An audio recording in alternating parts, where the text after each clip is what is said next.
नमस्कार मेरे साथियों, आप सभी के सामने जो ये चीज लिखी है बिल्कुल 100% कारगर होने वाली है आपके सामने सिद्ध। क्योंकि हम लोग जितने भी आपके एडवांस और अर्थमेटिक में फॉर्मूले हैं सभी को इसी सीरीज के माध्यम से अच्छे से कंप्लीट कर लेंगे। ये आपके भाई का आपसे प्रॉमिस रहा। ठीक है भाई, तो आप लोगों को जो ये सीरीज है इसको थोड़ा सा बहुत अच्छे तरीके से अच्छा बनाना है। क्लियर हुई बात? भाई बात बिल्कुल भी नहीं करेंगे क्योंकि 10 मिनट का ही टाइम है और इससे ज्यादा हमें 11 मिनट भी नहीं करना है। देखो भाई, ये आपके सारे के सारे जितने भी एग्जाम हैं सभी में ये आपके यूज होने वाले फॉर्मूले हैं। बात समझ आई कि नहीं आई? और भाई केवल 10 मिनट में आज आपका जो चैप्टर रहने वाला है वो लाइन एंड एंगल, जो रेखा और कोण है उसके बारे में हम अच्छे से आज डिस्कस कर लेंगे केवल 10 मिनट में। ठीक है भाई, और एक एक बात को पढ़ते और समझते हुए चलेंगे। देखिए, देखो यहाँ पर लिखा है लाइन एंड एंगल, रेखा और कोण। लाइन एंड एंगल, रेखा और कोण क्या होता है भाई? बिंदु। सबसे पहले हम पढ़ेंगे पॉइंट। पॉइंट क्या है? Zero dimension figure of a circle with zero radius, मतलब जिसकी रेडियस भी जीरो है और बेटा क्या है उसका शून्य त्रिज्या है। समझ गए? यानी कि पॉइंट, बिंदु क्या होता है? एक पॉइंट ही तो होता है। तो ना तो इसमें बेटा शून्य आयामी आकृति और शून्य त्रिज्या का एक वृत्त होता है, वृत्त है ना, तो इसमें त्रिज्या है ना कोई आकृति है। फिर इसके बाद हम पढ़ेंगे क्या बेटा? लाइन पढ़ेंगे रेखा। रेखा क्या है? एक आयामी बिंदु, है ना, एक आयामी आकृति, रेखा बिंदुओं का एक समूह। बात समझना बेटा, जैसे ऐसे ऐसे ऐसे ऐसे ऐसे ऐसे बना दे तो लाइन रेखा ही तो बन जाएगी। तो ये क्या है? एक बिंदुओं का समूह है जिसे हम क्या बोलते हैं? रेखा बोलते हैं। ठीक है भाई, जिसमें केवल लंबाई होती है, जिसका कोई अंत नहीं, अनंत होती है। बात समझ गए? चाहे जहां तक पॉइंट रखते चले। आगे देखें थोड़ा सा। देखो भाई, यहां से हमारी जो काम की बातें हैं वो अब स्टार्ट होती हैं। अभी तक तो हम केवल डेफिनेशन ही पढ़ते आ रहे थे। देखें यहाँ क्या है? रेखाखंड। रेखाखंड क्या है? एक निश्चित लंबाई वाली रेखा, a line with a fixed length, जिसकी लेंथ कैसी है भाई? फिक्स्ड है, यानी कि लंबाई कैसी है? समान है। ठीक है भाई, जैसे हम बोलते हैं पी से क्यू तक की लंबाई बोलते हैं ना, तो ये हमारा क्या हो गया? एक रेखाखंड हो गया, लाइन सेगमेंट हो गया। बात क्लियर हुई? क्लियर हो भाई? आगे देखो किरण। किरण क्या है? एक दिशा लंबाई वाली रेखा है। रे क्या है? अ line with unit unit direction length. ठीक है ना, मतलब एक लाइन वाली है। जैसे हम इसमें इसमें जैसे ऐसे कर देंगे तो हमारी क्या हो जाएगी? रेखा हो जाएगी। आगे कोण क्या है? एंगल क्या है? तो दो भुजाओं के बीच के झुकाव को कोण कहते हैं। देखो भाई, यहां आपको दिख रहा होगा, जैसे मान लीजिए भाई कोण क्या है? एंगल। यहां से देखो, यहां से आप देखेंगे अच्छे से समझ जाएंगे। ठीक है भाई, तो अब जो इसके बीच का एक झुकाव है इसको हम क्या बोल देते हैं? थीटा। बात समझ गए हो? तो दो लाइनों के बीच का जो झुकाव है उसको हम क्या बोल देते हैं भाई? क्या बोल देते हैं? कोण। क्लियर हो गई? एंगल क्या है? ठीक है, between two sides is called angle. ठीक है भाई, आगे देखें।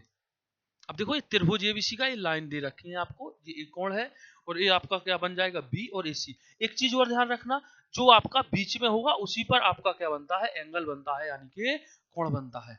भाई अब इसको देखेंगे थोड़ा सा, कितने काम की बात है सारी की सारी। देखो भाई, पूरक कोण क्या है? यदि दो कोणों का योग 90 अंश है तो वे एक दूसरे के पूरक होते हैं। कॉम्प्लीमेंट्री एंगल इसी को हम बोलते हैं। बात क्लियर होगी भाई? इसे हम क्या बोलते हैं? Complementary angle. ठीक है, यानी दो कोणों का योग 90 अंश हो। इस चीज को लिख लेंगे, एक क्वेश्चन में पूछे जाने वाली बातें आ चुकी हैं। यानी ये वाला कोण अल्फा है और ये बीटा है, तो बेटा अल्फा और प्लस बीटा दोनों का योग कितना होगा? 90 अंश के बराबर होगा। केवल इतना याद रखना है। पूरा कोण कौन सी है? जिनके दो कोणों का योग कितना हो बेटा? 90 अंश हो, वो आपका कैसे कोण होते हैं? पूरक कोण, यानी कि सप्लीमेंट्री एंगल होते हैं। ठीक है, यदि दो कोणों का योग 90 है और वे एक दूसरे के पूरक होते हैं। बात समझ गए? इस चीज को याद रखना, वो कैसे होते हैं? एक दूसरे कॉम्प्लीमेंट्री या पूरक होते हैं। ठीक है भाई, complementary angle is sum of two angles in 90 then they are complementary to each other. बात समझ गए भाई? कॉम्प्लीमेंट्री कब है? जब उन दोनों के ईच अदर कितने हो? 90 डिग्री के। क्लियर हुई? आगे देखेंगे अब। आगे देखेंगे भाई, आगे क्या आ गया? आपका संपूरक कोण आ गया है, यानी सप्लीमेंट्री कोण आ गया है। यानी दो कोणों का योग कितना हो? 180 डिग्री हो, उन्हें हम क्या बोलते हैं? सप्लीमेंट्री कोण बोलते हैं। बेटा ये वाली जो बात है आपकी, जो ये वाली बात है, ये आपकी डायरेक्ट क्वेश्चनों में पूछ ली जाती है। इस वाले का बहुत ज्यादा यूज होता है। यदि एक साइड का कोण आपका 90 अंश है, सॉरी 90 नहीं, इसको आप 60 मान लेंगे तो इस साइड का कितना होगा 120 होगा, क्योंकि आपकी जो स्ट्रेट लाइन है इस पर बना कोण आपका 180 अंश का होता है। बात समझ गए बेटा? और इसी को हम क्या बोल देते हैं, सप्लीमेंट्री यानी कि संपूरक कोण बोल देते हैं। क्लियर हो गई बात? यदि दो कोणों का योग 180 हो तो वे एक दूसरे के पूरक नहीं होंगे बेटा, संपूरक होंगे। कैसे होंगे? संपूरक। सप्लीमेंट्री कोण होंगे, संपूरक कोण होंगे, यानी ये आपका अल्फा है, ये बीटा है, और अल्फा प्लस बीटा बराबर कितना होता है 180 डिग्री। क्लियर बात? आगे चलते हैं भाई। अब देखो ये इसका जो चार्ट बना है इससे मैं आपको पूरा समझा दूंगा। मान लीजिए कोई एंगल यदि आपका कितना है भाई, कितना दे रखा है 43 डिग्री दे रखा है, तो बेटा इन दोनों का योग कितना होना चाहिए? यदि वो पूरक होगा तो 90 होना चाहिए। 43 और 47 को जोड़ेंगे तो आपका 90 बनेगा। बेटा इसका योग भी 90 हो रहा होगा, 12 है और ये 78 है, इसको जोड़ेंगे तो ये भी 180। यदि बेटा ये 0 अंश है, बस बात समझ रहे हो, तो ए वाला आपका क्या बन जाएगा 90 माइनस थीटा बन जाएगा। बात समझ रहे हो ना? यदि यहाँ से जो कोण हम यहाँ से घटाएंगे वो कोण आपका यहाँ बन जाएगा। बात क्लियर है? तो ये आपके कौन से कोण हो गए? सप्लीमेंट्री कोण हो गए, पूरक कोण हो गए। क्लियर है? अब यहाँ देखेंगे भाई, देखो जो पूरक से संपूरक 90 अंश अधिक होगा, ये 47 है तो इसमें हम 90 जोड़ेंगे तो आपका 137 हो जाएगा, तो ये आपका क्या बन जाएगा? संपूरक। 78 में हम 90 जोड़ेंगे तो ये आपका 168 बन जाएगा। इसमें जब हम 90 जोड़ेंगे, देखो भाई 90 अंश में 90 जोड़ेंगे तो कितना हो जाएगा 180। बेटा यहाँ थीटा होगा, ठीक है, थीटा अंश होगा तो 90 माइनस थीटा बनेगा। बात क्लियर है? बात क्लियर है ना? यानी कि कोई भी यहाँ पर कोण है उसको हम 90 में से घटा देंगे तो वो आपका पूरक कोण बन जाएगा, और यदि जो आपका पूरक कोण है उसमें 90 जोड़ देंगे तो वो आपका संपूरक कोण बन जाएगा। क्लियर हुआ इतना? तो आगे चलते हैं अब, ठीक है, चलिए भाई।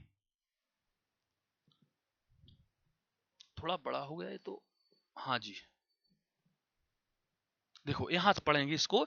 एक कोण का संपूरक कोण पूरक कोण से 90 अंश अधिक होता है, ठीक है, ये आपका कंक्लूजन निकला वहां से, वही तो मैंने समझाया था। वह रेखा जो दो या दो से अधिक रेखाओं को अलग अलग बिंदु पर काटती है, स्पर्श करती है, दी गई रेखा की तिर्यक रेखा कहलाती है। भाई देखो तिर्यक रेखा क्या है? दो अलग, जैसे आपकी ये दो लाइन है ना, और इसको ये लाइन ऐसे काट दे, तो जो बेटा ए वाली लाइन है AC या ए बी बोल देंगे, यहाँ पर उसने फिगर नहीं बनाई है, तो ये आपकी लाइन क्या हो जाएगी? एक तिर्यक रेखा हो जाएगी। बात समझ गए हो कि नहीं? है ना? देखो दो अलग अलग लाइन को यहाँ भी ये काट रही है और यहाँ भी काट रही है, तो ये आपकी क्या हो जाएगी? तिर्यक रेखा हो जाएगी।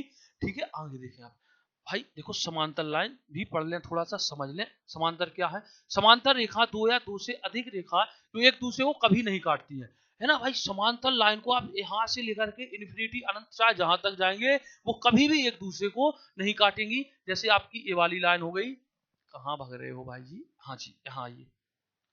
जैसे आप इसको देखेंगे, है ना, तो ये वाली कहीं भी जाए, ये वाली कहीं भी जाए, ये वाली कहीं भी जाए, ये वाली कहीं भी जाए, बात समझ रहे हो? तो इनकी और एक चीज और है, ना तो एक दूसरे को कभी भी काटेंगे, और चाहे जितने भी पॉइंट हो हमेशा इनकी जो दूरी रहेगी वो आपस में बराबर रहेगी। जैसे ये आपकी L है और ये आपका कौन है भाई? अच्छा देखो यहाँ से, चलो ये आपकी समांतर लाइन है, तो देखो इस वाले पॉइंट पे भी लंबाई कितनी इसकी टी है और यहाँ पर भी टी रहेगी, और आप चाहे अनंत पर चाहे जहां जाएंगे इसकी जो इनकी दोनों लाइनों के बीच का अंतर है वो हर जगह सेम समान रहेगा। ठीक है भाई। अब देखो ABCDEF एक तिर्यक लाइन है। अच्छा ये नीचे की बात हो गई है, इसमें आगे दिया होगा इसको। बेटा ये आपका बहुत मोस्ट डायग्राम आ चुका है, अब इसको आपको अच्छे से समझना होगा। ठीक है भाई, पहले तो आप ये बताएंगे कि फिगर साफ साफ दिख रहा है कि नहीं दिख रहा है। हाँ जी, मैं थोड़ा सा देख लूं।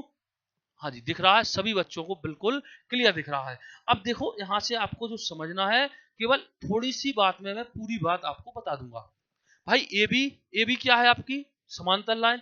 CD क्या है? एक समांतर लाइन है। इस बात को समझना है, AB समांतर है और CD समांतर है। क्लियर हो गई बात? तो ये आपके कैसे, हाँ जी, और जो ये वाली E और F है ये कैसी लाइन है? आपकी एक तिर्यक लाइन है, जो पीछे दिया हुआ था उसका वर्णन कर लिया। बेटा ये वाला कौन, इसको हमने 1 मान लिया, इसको हमने क्या मान लिया? 2 मान लिया, इसको 3 मान लिया, इसको हमने 4 मान लिया, ठीक है, और इसको हमने 5 मान लिया, इसको हमने 6 मान लिया, इसको हमने 7 मान लिया, इसको हमने 8 मान लिया। ठीक, अब यहां से हमें ये देखना है कि जो आपका कोण ए है वो किसके बराबर है। यदि हम यहां से बात करेंगे करस्पॉन्डिंग साइड एंगल, यानी संगत कोण कौन से होते हैं, तो वो थोड़ा सा आप समझ लेंगे। देखो भाई, ये आपकी लाइन है समांतर, ए लाइन समांतर है, ठीक है, चलो यहाँ से समझ जाएंगे अब। देखो ए वाली लाइन समांतर है और ये लाइन समांतर है, तो बेटा जो ये लाइन समांतर है इसके ऊपर वाला कोण ए वाला कोण हमेशा बराबर होगा, यानी कि कोण ए आपका किसके बराबर होगा, कोण 5 के बराबर होगा, ए इसका संगत है। इसी प्रकार बेटा इस वाले कोण के बराबर कौन सा होगा, ए वाला एंगल आपका बराबर होगा, यानी कोण 6 से बराबर कोण 2 हो जाएगा।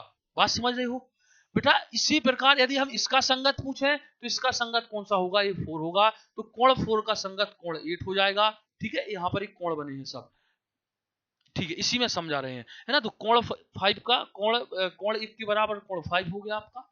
ठीक भाई, इसके ये संगत हो गया करस्पॉन्डिंग साइड, है ना। यहाँ भी कोण बना है तो इस कोण 4 के बराबर कोण 8 होगा। ठीक है, 4 के बराबर 8 हो जाएगा। कोण 2 के बराबर 6 होगा। देखो 2 के बराबर 6, क्योंकि जो आपकी संगत लाइन है, ये लाइन है, ऊपर वाले कोण ऊपर वाली लाइन के बराबर, नीचे वाले कोण आपकी नीचे वाली लाइन के बराबर, इतना ध्यान रखना है। जैसे 3 किसके बराबर होगा, तो 7 के। 3 किसके बराबर है, 7 के। ये बात समझ में आ गई कि नहीं आई। अब आप लोग आंख बंद के देखेंगे, कोण 1 लाइन के ऊपर वाला लाइन के ऊपर वाले 5 के बराबर, कोण 2 किसके बराबर, कोण 6 के बराबर, कोण 3 बेटा अब देखो लाइन के नीचे आए तो नीचे वाली लाइन के बराबर, इस वाली लाइन के नीचे आए तो इस वाली लाइन के बराबर, तो कोण 4 कोण 8 के बराबर, कोण 3 कोण 7 के बराबर। बात क्लियर होगी। अब हमें क्या पढ़ना है, अल्टरनेट एंगल, यानी कि एकांतर कोण। एकांतर कोण वो कोण होते हैं जो एक दूसरे की अपोजिट साइड में बनते हैं। जैसे हम यहाँ पर देख लेंगे बेटा, क्या देखेंगे, जैसे इस कोण 3 को देखेंगे तो बेटा इसके बराबर कौन होगा। अब इसमें आपको एक चीज ध्यान रखना है, जो एकांतर आपके कोण होते हैं वो कैसे होते हैं। यदि आपकी जो ए वाली साइड है तो बनना दूसरी साइड है, तो बेटा अंदर से अंदर वाले के बनेंगे और बाहर से बाहर वाले के। जैसे 3 का अपोजिट 5 हो जाएगा, है ना। तो देखो 3 का अपोजिट 5 हो गया, है ना, यानी कि जितना कोण 3 का मान होगा उतना कोण 5 का होगा। यहाँ से कोण 4 किसके बराबर होगा, इस वाले कोण 6 के बराबर होगा। बात समझ में आ गई। यदि हम बाहर देखेंगे तो ये बेटा जो कोण 2 है तो ये आपके कोण 8 के बराबर होगा, लिख लेना यहीं पर, कोण 2 आपका कोण 8 के बराबर होगा। ठीक है, और क्या दे रखा है, कोण 2 कोण 8 के बराबर होगा, और कोण 1 कोण 7 के बराबर। कोण 1 कोण एंगल 1 इक्वल टू किसके होगा भाई, कोण 7 के बराबर है। ठीक है, तो यहां से आपका एक कंक्लूजन ये निकला। अब देखो एक चीज हमेशा याद रखना, जो आपकी ये वाली साइड है, यहाँ से 4 और 5 ये दोनों बन रही है, तो इनका योग कितना बनता है, 180। बात समझ गए हो, 180। कोण 4 और कोण 5, इसी प्रकार से कोण 3 और कोण 6 का मान भी कितना होगा, 180 के बराबर होगा। इस बात को आप अच्छे से नोट कर लेना। बात क्लियर हुई बेटा कि नहीं हुई। अब चलते हैं आगे। चलिए भाई, अब देखो ये मोस्ट है और इन चीजों को आपको डायरेक्ट इसकी वैल्यू याद रख लेना। ठीक है, इसमें कोई ज्यादा चर्चा वार्ता करने की बात नहीं है, केवल इनको याद ही किया जाता है। यदि आपकी if A B parallel C D then find the value of a plus b plus y. बात समझ रहे हो। यदि आपकी ए बी और सी डी कैसी हो बेटा, पैरेलल हो, समांतर हो, तो जो आपका ये वाला कोण है y वो किसके बराबर होता है, तो इन तीनों के योग के बराबर होता है। a plus b plus y का मान ज्ञात करें। अच्छा, ठीक है, तो ये कितने के बराबर होता है, इक्वल टू 360, है ना। इस चीज को ध्यान रखना, जो कोण अल्फा बीटा और वाई है गामा है ना, तो ये तीनों कितने के बराबर होंगे, 360 डिग्री के। बात समझ गए। इसका इसका और इसका तीनों का जब हम योग करेंगे वो 360 के बराबर होंगे। यदि ए बी आपकी एक पैरेलल लाइन है, सी डी आपकी एक पैरेलल लाइन है, तो तीनों बेटा आपके कैसे होंगे, कैसे होंगे, 360 के बराबर होंगे। आगे देखें, चलो इसकी वैल्यू बेटा देख लें थोड़ा सा। बेटा ये आपके ना जब एग्जाम टाइम होगा उस टाइम पे आपके रामबाण साबित होंगे, बात मानना, क्योंकि बहुत पूरा कंक्लूजन में आपको बता रहा हूं। भाई इसका कोण क्या है, ए है, इसका एक्स है, इसका सी है। ठीक है, तो बेटा इसका भी जब इस टाइप की आपको फिगर दिखे, डायरेक्ट ऐसे ही क्वेश्चन आपसे पूछे जाते हैं, तो वो कितने के बराबर होंगे, तो आप कहेंगे सर जब इसका कोण ए है, इसका कोण सी है और इसका कोण एक्स है, तो ये तीनों बी के बराबर होंगे। ठीक है, तीनों अंतः कोणों का योग बी के बराबर हो जाएगा जब इस टाइप की फिगर हो। ठीक है, जैसे मैं आपको इसी प्रकार की एक फिगर बना दो, ऐसे ऐसे, और कैसी है भाई, ऐसे ऐसे। ठीक है, अब मैंने इसका मान दे दिया आपको 40 डिग्री, इसका मान मैंने आपको दे दिया कितना, 50 दे दिया, 40 50 90, है ना। इसका कुछ भी दे दो, इसका 90 दे दो, तो कितने के बराबर होगा, 90 50 180, है ना। इसको x मान लीजिए, तो इसका जो योग होगा वो इन तीनों अंतः कोणों के बराबर होगा। 90 140 140 180 हो जाए। बात समझ रहे हो। चलें अगले क्वेश्चन पर। बेटा इसको देख लें, ये वाला भी आपका जो कंक्लूजन है वो बहुत मोस्ट है, बहुत ज्यादा। वो इसलिए मोस्ट है बेटा, यदि हम इसमें एक ऐसी पैरेलल लाइन बना दें, ऐसी पैरेलल लाइन डाल दें ऐसी, ठीक है, ये समांतर हो जाएगी। तो मैंने आपको एक चीज बताई है, जब दो लाइन समांतर हो उसको कोई एक लाइन काट रही हो ऐसे, है ना, तो इसमें जो ये जेड साइड की एक जेड शेप बनती है, यानी ये वाला कोण ये आपके कोण बराबर बराबर होते हैं, क्योंकि आपके अल्टरनेट एंगल होते हैं। तो बेटा कोण अल्फा है तो ये किसके बराबर होगा, तो ये वाला कोण भी अल्फा होगा, ठीक है। यदि ये वाला बीटा है तो अब देखो यहाँ भी आपकी जेड आकृति बन गई, तो ये वाला जेड इसके बराबर होगा। अब जब एक जेड आपका यहाँ बन गया तो ये थीटा है, तो ये बेटा थीटा के बराबर होगा, तो अल्फा प्लस थीटा आपका बन जाता है।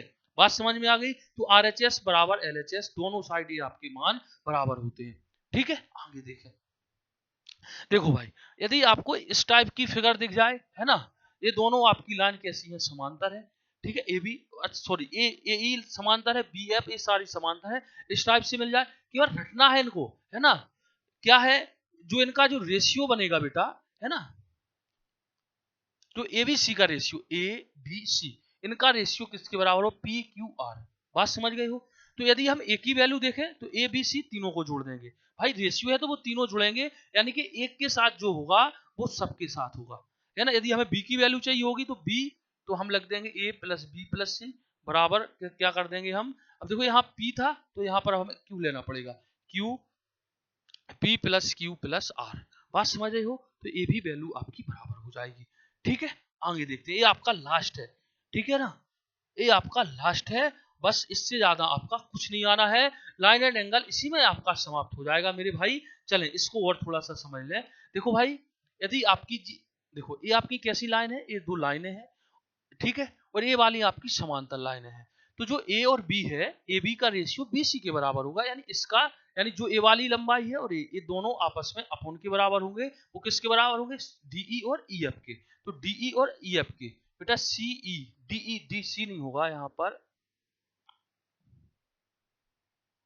एई डी सी, एई डी सी बी सी। चलिए इसको थोड़ा सा भी बाद में बताएंगे हम, है ना, इस पे करें थोड़ा सा बातचीत। देखो बीई की लंबाई चाहिए, यानी बीई यानी हमें माध्य वाली समांतर लाइन की लंबाई चाहिए, तो वो आपका क्या बनता है बेटा, एन, जो वाला ए है, तो इसमें हमें किससे गुणा करना है, आपका एन से, ठीक है। अच्छा, जो ए वाली लंबाई इसका गुणा इससे करना है, जो बी है इसका गुणा इससे करना है, और एम और एन दोनों को जोड़ करके भाग दे देना। बात समझ में आई। जो एम है इसका गुणा बी से, ए का गुणा एन से, और इन दोनों को जोड़ करके भाग करना है, तो A N plus B M बटे एम एन बन जाएगा। बात समझ रहे हो। थोड़ा इसको भी देखेंगे, ई एफ तो बनता नहीं है भाई इसका,